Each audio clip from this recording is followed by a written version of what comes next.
વડોદરાથી પ્રાપ્ત થઈ રહ્યા છે રોયલ સ્કૂલની વિદ્યાર્થીની સાથે છેડતીનો બનાવ। વિદ્યાર્થીની છેડતી કરનાર આરોપીની ધોલાઈ કરાઈ। વિદ્યાર્થીની સાથે અન્ય વિદ્યાર્થીના પિતાએ છેડતી કરી। આરોપી પર વિદ્યાર્થીની હેરાનગતિ કર્યાનો આરોપ। છેલ્લા એક અઠવાડિયાથી આરોપી પીછો કરતો હતો। વિદ્યાર્થીનીએ સમગ્ર મામલે પરિવારને જાણ કરી। પરિવારજનો શાળા એકઠા થઈ આરોપીને માર માર્યો। ઘટનાની જાણ થતાં પોલીસે આરોપીની અટકાયત કરી છે।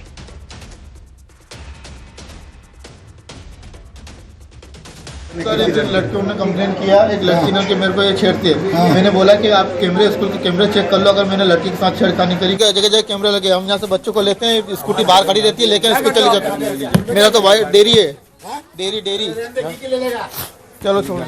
શાળાની વિદ્યાર્થીની સાથે આજે બનાવ બને બહુ ખોટો છે, ના જ બનવો જોઈએ। કારણ કે પેરેન્ટ્સ બધા લેવા માટે બહાર ભેગા થતા હોય તો દરેકને પોતાના બચ્ચાઓ માટે સારું હોવું જોઈએ કે પોતપોતાના બાળકોને એ લોકો એકબીજાને ઉલટું રિસ્પેક્ટ આપે, ઉલટું બીજા કોઈ ખરાબ કામ કરતા હોય તો અટકાવે।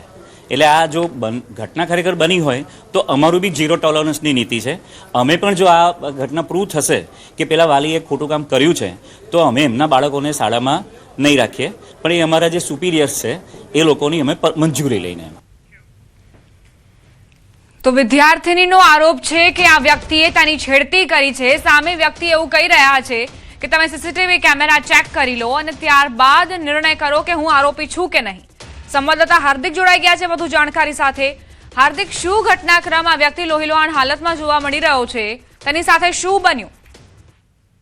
બિલકુલ જો વિદ્યાર્થીની અને વાલીઓના જણાવ્યા અનુસાર આ ઘટનાક્રમ આજનો નથી, પરંતુ છેલ્લા ઘણા સમયથી ધોરણ 8ની જે વિદ્યાર્થીની છે તેને અન્ય એક વિદ્યાર્થીના જે વાલી છે તેમના દ્વારા હેરાનગતિ કરાતી હોવાના આરોપ જે છે તે લાગી રહ્યા છે। ઘણી વખત એવું થતું હતું કે જે વિદ્યાર્થીની છે તે શાળાએથી જતી હોય અથવા તો આવતી હોય તો વાલી દ્વારા પીછો કરવામાં આવતો હોવાના આરોપ જે છે તે તેના દ્વારા લગાવવામાં આવ્યા છે। છેલ્લા એક અઠવાડિયાથી વિદ્યાર્થીનો પીછો કરતો હોવાથી તે પરેશાન થઈ ગઈ હતી અને વાલીને જાણ કરી હતી। વાલી દ્વારા અન્ય વાલીઓને જાણ કરવામાં આવી, ત્યારબાદ જે મોટો તાઇફો જે છે તે શાળા પાસે થયો હતો અને દ્રશ્યોમાં પણ જોઈ શકાય છે કે જે વ્યક્તિ સામે આરોપ લાગ્યા છે તેને લોકોએ મેથી પાક ચકાડ્યો છે, લોહી લોહાણ હાલત જે છે તેની કરી નાખી છે। ત્યારે હવે સમગ્ર મામલો જે છે તે તપાસનો વિષય છે, કારણ કે સામા પક્ષે પણ એમ કહેવામાં આવી રહ્યું છે કે હું નિર્દોષ છું અને તમે સીસીટીવી ફૂટેજની ચકાસણી કરી શકો છો। ત્યારે હવે આખો જે ઘટનાક્રમ છે, આખો મામલો જે છે તે પોલીસ પાસે પહોંચ્યો છે અને પોલીસ દ્વારા તલસ્પર્શી તપાસ જે છે તે કરવામાં આવી રહી છે। હાર્દિક, આપ જોડાયેલા રહેજો અમારી સાથે। વડોદરાથી જ વધુ એક સમાચાર। વડોદરાનો વિડીયો વાયરલ થયો છે જે સાબિતી આપે છે કે શહેરમાં માથાભારે તત્વો કેટલી હદે બેફામ બન્યા છે।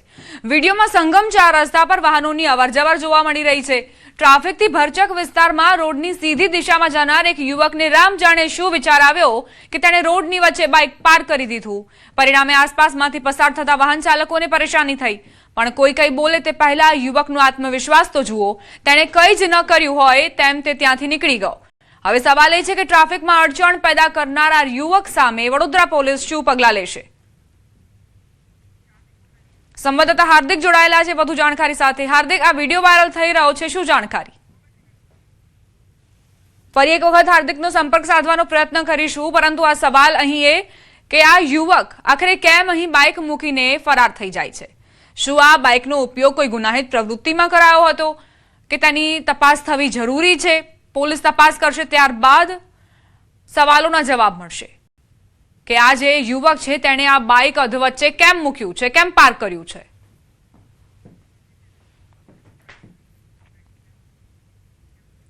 સુરતમાં 2 યુવતીઓના મોત મામલે મોટો ખુલાસો। પોલીસ તપાસમાં ચોંકાવનારો ખુલાસો થયો।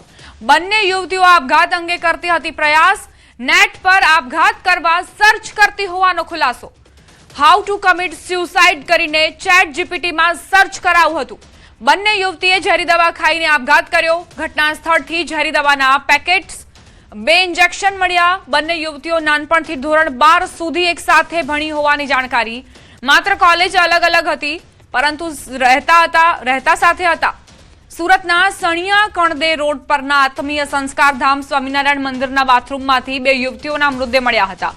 ઉધના સિટીઝન કોલેજમાં અભ્યાસ કરતી 18 અને 20 વર્ષીય યુવતીના મૃતદેહ મળ્યા। સવારે કોલેજ જવા નીકળ્યા બાદ પરત ન ફરતા પરિવારજનો ચિંતિત બન્યા હતા। ફોન ન ઉપાડતા શોધખોળ દરમિયાન મંદિર પરિસરમાંથી શંકાસ્પદ હાલતમાં લાશ મળી આવી છે। અમે ત્યાં જઈને જોયું તો દરવાજો ચોર્યો તો અંદરથી બેવનો મૃતદેહ મળી આવ્યો. ત્યાંથી અમે ફટાફટ એમને ઉચકાને હોસ્પિટલ લઈ ગયા કે બેભાન હશે ભાઈ એમ કરીને. હોસ્પિટલ ત્યાંથી અમને ના પાડી દીધી. પછી અમે 108 બોલાવીને સિવિલમાં લાવ્યા. એ પહેલેથી તે 12 સુધી હાથે જ ભણેલા છે ને કોલેજ બે હાથે જ જાય છે, પણ એ લોકોની બેવની કોલેજ અલગ અલગ છે. સંવાદદાતા કીર્તેશ જોડાઈ ગયા છે વધુ જાણકારી સાથે. કીર્તેશ, આ બે યુવતીના મૃતદેહ મળવાના મામલે શું જાણકારી?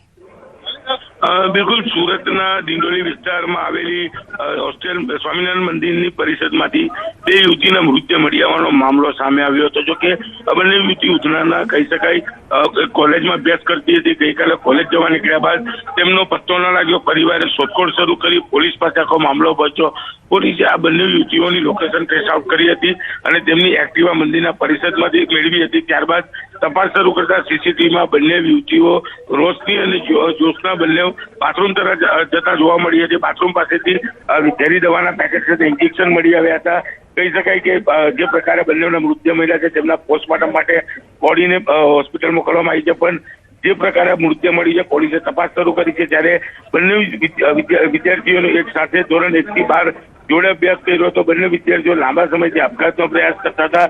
ChatGPT પર આપઘાતને લઈને હાઉ ટુ કમિટ સુસાઇડની ChatGPT પર સર્ચ કર્યા હોવાનું સામે આવ્યું છે. બંને વિદ્યાર્થીઓએ ઝેરી દવાથી આપઘાત કર્યા હોવાની વિગતો સામે આવી છે.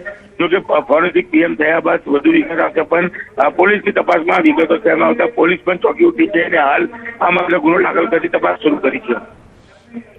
આભાર કીર્તેશ જાણકારી આપવા માટે.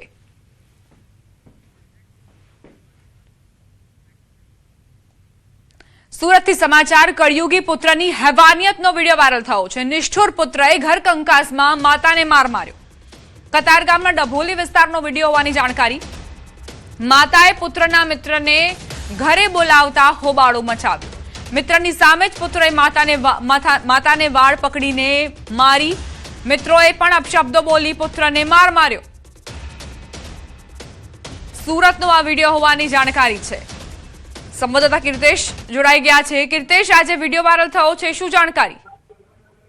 બિલકુલ, કળિયુગના પુત્રની હેવાનિયત સામે આવી છે. વિડીયો સોશિયલ મીડિયામાં ખૂબ જ વાયરલ થઈ રહ્યો છે. વિડીયો સુરતના કતારગામ ડભોલી વિસ્તારનો છે કે જ્યાં ઘર કંકાસને લઈને પુત્રો દ્વારા માતાને વાળ પકડીને માર મારવામાં આવે છે. જોકે માતાએ પુત્રના મિત્રોને બોલાવતા તેની હાજરીમાં પણ માતાને માર મારવામાં આવ્યો છે. જોકે વિડીયો વાયરલ થતાની સાથે હવે પોલીસ અને કહી શકાય સમાજસેવી સંસ્થાઓ માતા સુધી પહોંચવાનો પ્રયાસ કરી રહી છે અને જો માતા ફરિયાદ નોંધાવશે તો ચોક્કસ આ કળિયુગના પુત્ર વિરુદ્ધ પોલીસ કાર્યવાહી કરશે.